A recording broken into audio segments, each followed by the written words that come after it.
Sobat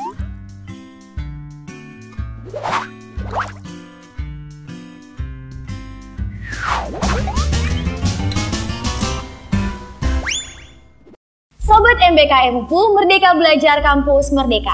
Halo Sobat MBKM UPU, kita kembali lagi ke program acara Sobat MBKM UPU.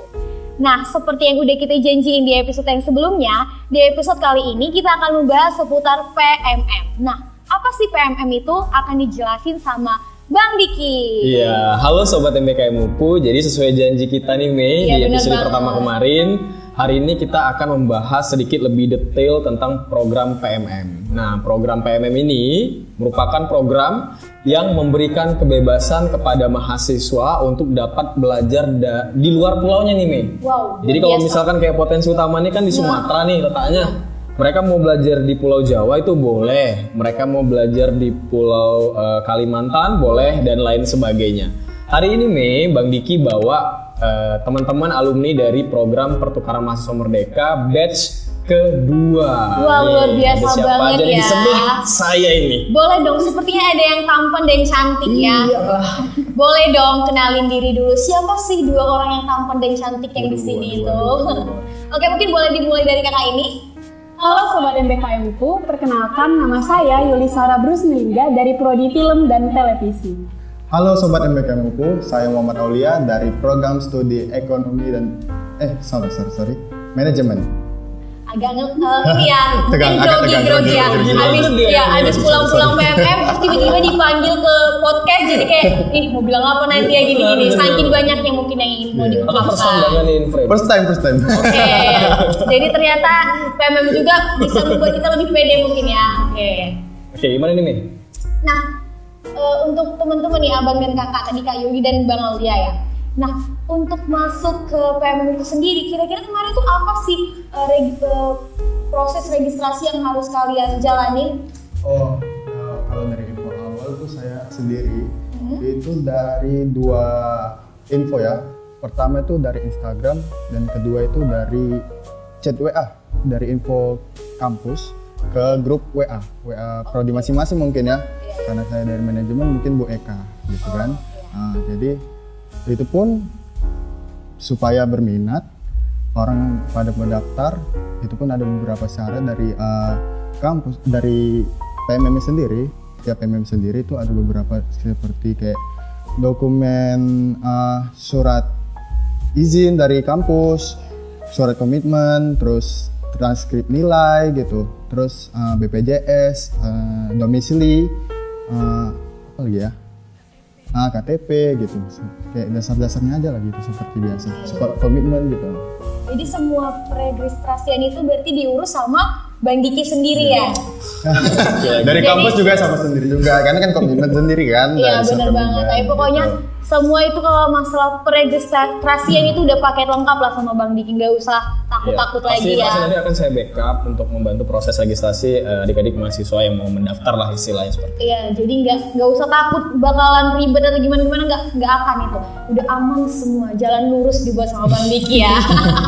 Nah, tapi sebelum lanjut ke proses registrasi, diharapkan kepada seluruh mahasiswa yang ingin mendaftar pada program Pertukaran Mahasiswa Merdeka untuk konsultasi tentang mata kuliahnya kepada ketua MBKM di kampusnya masing-masing, terutama di potensi utama ada Bang Diki lagi. Balik lagi ke Bang Diki lagi. Oke. Tapi untuk ganteng, jadi kayak lo lagi tentu aja nggak bosen gitu ya, karena ganteng.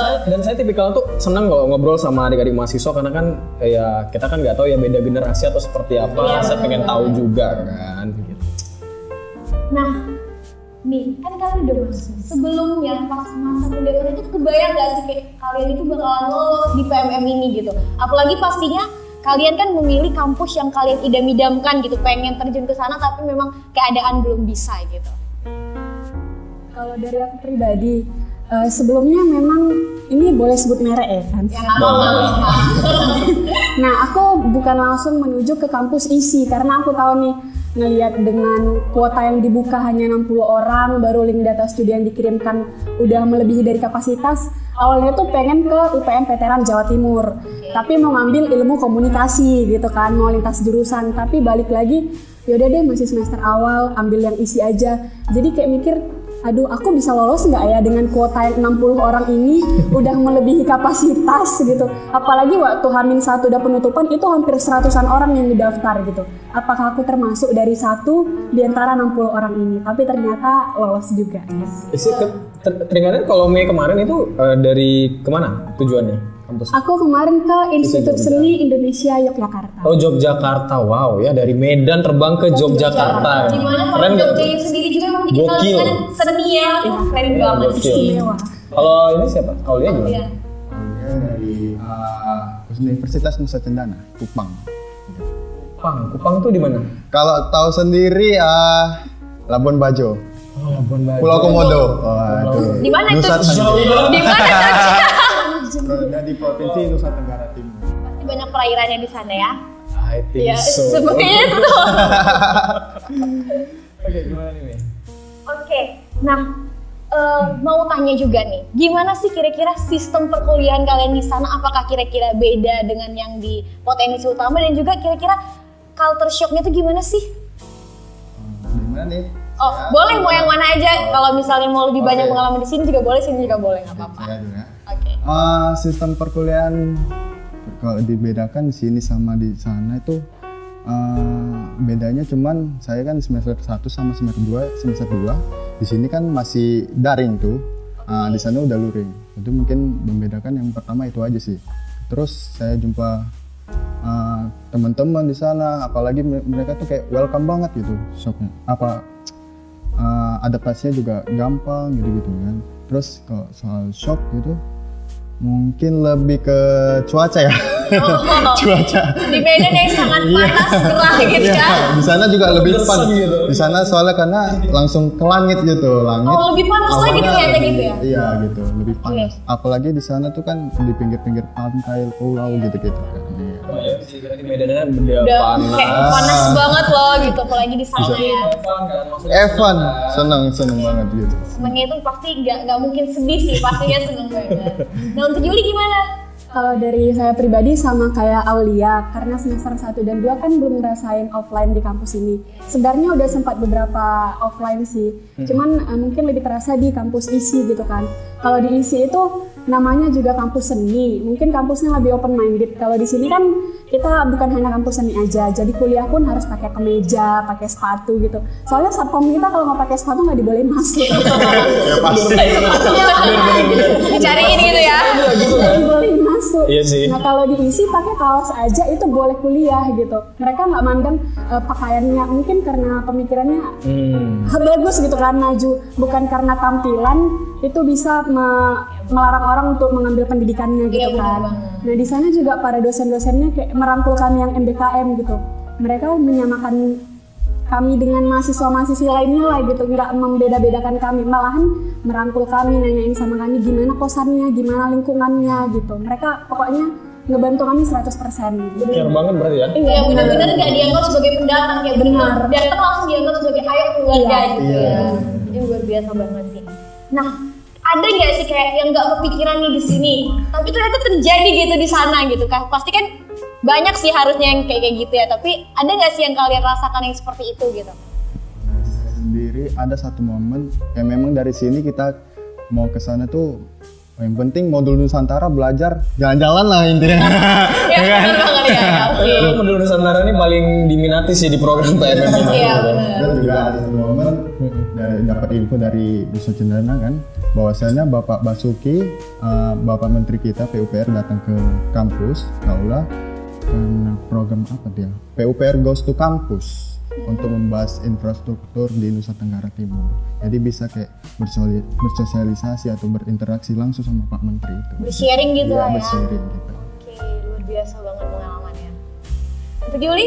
Kalau dari saya pribadi, dapat kesempatan nonton Masterpiece of Singgi Sanjaya di Taman Budaya Yogyakarta. Wow. Kami dapat bangku paling depan, bisa dikatakan VVIP gitu. Karena yang lain itu mereka ngantri, contohnya dibuka itu jam 7 acara. Mereka udah pada ngantri dari jam 5:30 sore. Sedangkan kami, bus kampus itu masuk aja terus ke parkiran dalam. Wah,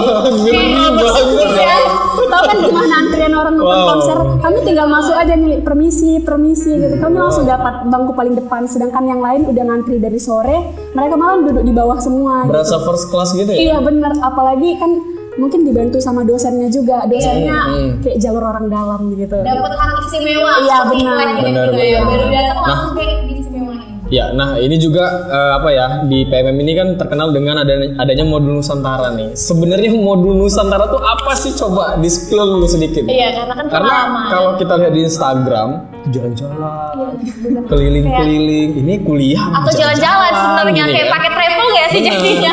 Coba boleh di-spill dulu teman-teman dari alumni PMM. Iya benar banget, biar sobat MBKM itu pada tahu apa sih itu modul Nusantara gitu. Mana tahu semakin tertarik untuk mengikuti PMM. Nah, kalau dari modul Nusantara itu ada 4 bagian. Yang pertama ada kebinekaan, yang kedua ada inspirasi, yang ketiga ada refleksi, dan yang keempat ada kontribusi sosial. Di bagian kebinekaan ini kita diajak untuk mengenal budaya yang ada di sana. Nah, untuk inspirasi kita mendatangkan tokoh-tokoh inspirasi. Kalau saya kemarin itu ada Butet Kertajasa, Didik Nimitowo, itu tokoh-tokoh seni lah yang terkenal di Jogja gitu. Baru yang ketiga itu refleksi, itu merefleksikan semua kegiatan kita. Nah, yang keempat ini itu adalah penutup dari program pertukaran mahasiswa merdeka kontribusi sosial. Kita diajak untuk bergabung dengan masyarakat, pilih programnya sendiri, apakah kunjungan ke sekolah-sekolah. Kalau saya kemarin itu kunjungan ke panti jompo gitu. Nah itu jalan semenjak ikut PMM ini udah kemana aja nih kalian? Iya, ini kemana-kemana tapi tidak mengeluarkan budget ya. Iya.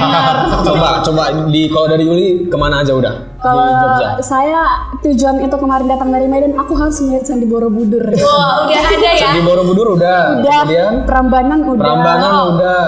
Kalau gereja yang paling terkenal di sana itu ada Ganjuran. Oke, itu udah. Baru masjid yang pertama di sana juga udah, Masjid Syuhada. Oke, apalagi tuh? Udah ke Pantai Parangtritis yang paling terkenal. Oke, ini ada 5 nih. Masih ada lagi banyak kali gitu. Tapi nggak cukup ya jari ini. Nggak cukup jari menghitung. Bener-bener nggak keluar budget kan? Nggak keluar dong Pak. Bus ada, transport ada ya kan.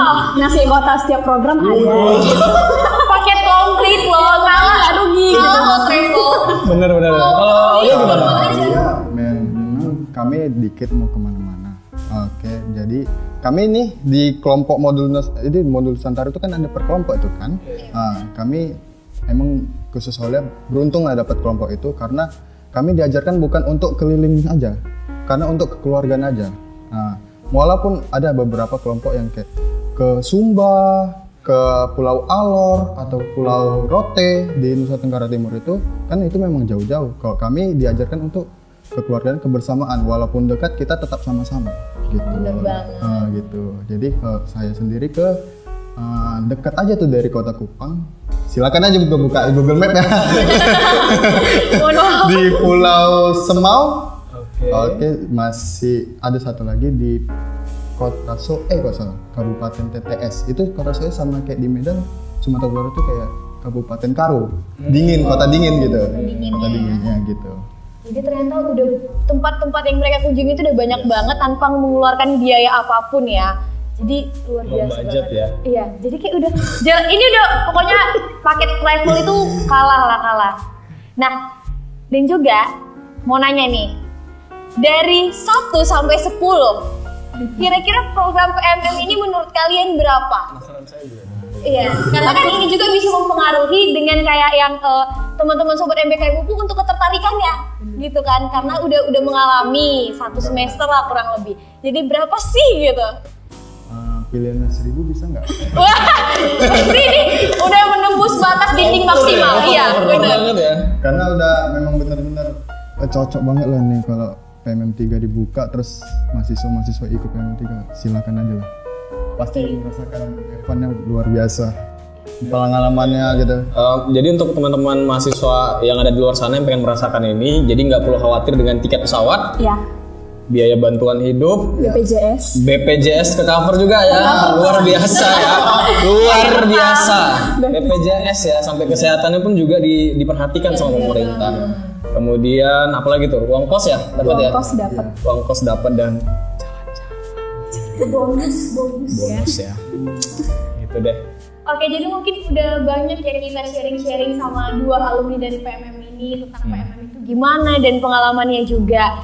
Jadi ya ayolah untuk sobat MBKM UPU yang mau merasakan gimana sih nikmatnya PMM itu, ayo langsung gabung. Bentar lagi pasti PMM itu akan udah buka ya, ayo buru-buru, jangan dilama-lamain. Nah dan juga mungkin udah kita di penghujung acara ya, karena nanti kelamaan juga pasti banyak yang bosen. Nah dan juga untuk di episode yang selanjutnya kita akan membahas tentang kampus mengajar. Nah mungkin juga nih Bang Diki bakal ngedatengin alumni kampus mengajar. Kita nggak tahu ya, kita tunggu aja. Dan juga jangan lupa buat Sobat MBKM UPU, program acara ini akan tayang setiap hari Rabu jam 2 siang di YouTube channel Universitas Potensi Utama. Dan jangan lupa juga untuk follow Instagram Universitas Potensi Utama. Dan jangan lupa juga untuk subscribe YouTube channel Universitas Potensi Utama. Saya Mesita Purba pamit undur diri. Saya Bang Diki. Saya Yulisara Simulingga. Saya Muhammad Aulia. Sampai bertemu di episode yang selanjutnya. Bye!